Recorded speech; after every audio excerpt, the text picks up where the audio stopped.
বিসমিল্লাহির রহমানির রহিম।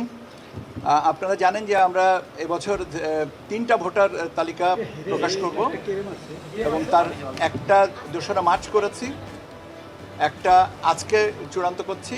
এটার সম্পূরক তালিকাটা আমরা গত 10ই অগস্ট আপনাদেরকে জানিয়েছিলাম, আর আরেকটা করব 31শে অক্টোবর পর্যন্ত সময় নিয়ে।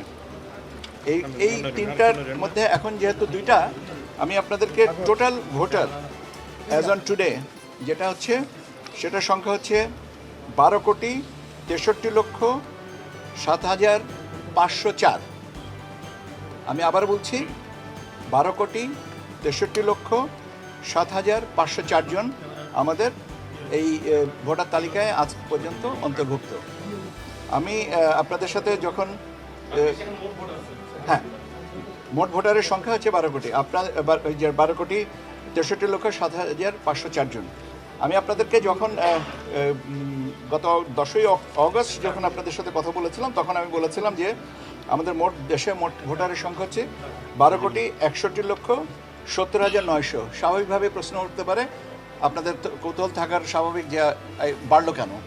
এটা আমাদের যখন আমরা প্রকাশ করি খসড়াটা, তার পরবর্তীতে যে একটা অন্তর্ভুক্তি হয়েছেন 1,37,642 জন।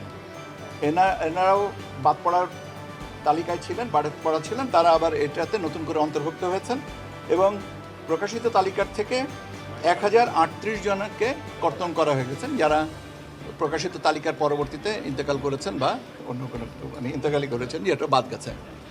1,038 জন, 1,038 জনকে কর্তন করা হয়েছে, আর অন্তর্ভুক্ত হয়েছেন 1,37,642।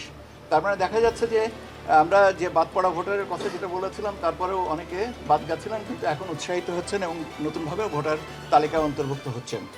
সেই বিবেচনায় আজকে আমাদের ভোটার সংখ্যা হচ্ছে, আমি আবারও বলছি, 12,63,07,504 জন। আমরা আরেকটা তালিকা 31শে অক্টোবর পর্যন্ত যাদের বয়স 18 বছর হবে, তাদেরকে নিয়ে আমরা 31শে অক্টোবর আরেকটা তালিকা আপনাদের কাছে প্রকাশ করব এবং সেটার সময় অনুযায়ী আমরা নির্ধারিত করে আমাদের ভোটার তালিকা চূড়ান্ত করব। এই হচ্ছে আমাদের পরিসংখ্যানটা আপনাদের শেয়ার করার ছিল। আমার মনে হয় যে এটা আপনাদের মাধ্যমে সবাই জেনেছেন এবং আপনাদেরকে অনেক ধন্যবাদ। নারী পুরুষের সংখ্যাটা ঠিক আছে, এটা থ্যাংক ইউ। পুরুষের সংখ্যা হচ্ছে অ্যাজ অন টুডে যে 12,63,00,000 বললাম, সেই হিসাবে 6,41,455। পুরুষ ভোটারের সংখ্যা হচ্ছে 6,41,455। মহিলা ভোটারের সংখ্যা হচ্ছে 6,22,05,819। 6,22,05,819 জন মহিলা, আর হিজড়া বা তৃতীয় লিঙ্গের 1,230। এই মিলিয়ে হচ্ছে 12,63,07,504। ঠিক আছে, আপনি যেটা জিজ্ঞেস করেছেন আরপিওর ব্যাপারটা, আরপিও আজকে ভোটার তালিকার সাথে আরপিওটাকে সংযুক্ত না করলে আমি বেশি খুশি হব, কেন ওইটা নিয়ে আপনাদেরকে আমি পরে আবার ব্রিফ করব। আপনাদেরকে ধন্যবাদ। আমি আজকে এই মুহূর্তে আপনাদের সাথে ভোটার তালিকা নিয়ে কথা বলতে এসেছি। ভোটার তালিকা নিয়ে কথা বললাম, শুনানির ব্যাপারটা আপনারা যেটা আলোচনা, সেটা নিয়ে আমাদের কমিশন কাজ করছেন, আরপিও নিয়েও কমিশন কাজ করছেন।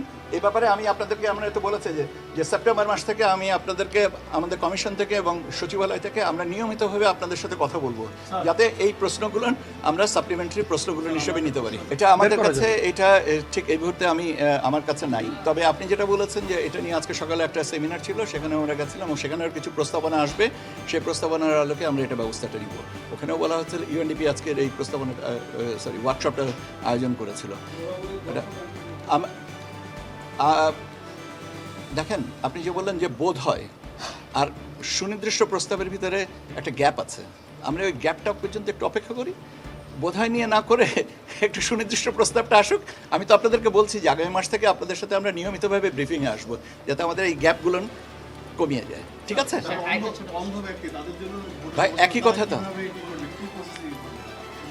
দৃষ্টি প্রতিবন্ধীদের ব্যাপারেও যে ভোটের ব্যবস্থা আছেন, তারা একজন সহযোগী নিয়ে যান। এবং সেই অযোগ্য নিয়ে করতে পারেন। এখন আরেকটা প্রস্তাব আসছে আজকে, যদিও এটা আজকের বিষয়বস্তু না, আমার সেরকম যদি হয় তাহলে তার জন্য ব্যালটে আলাদা প্রভিশন করতে হয়।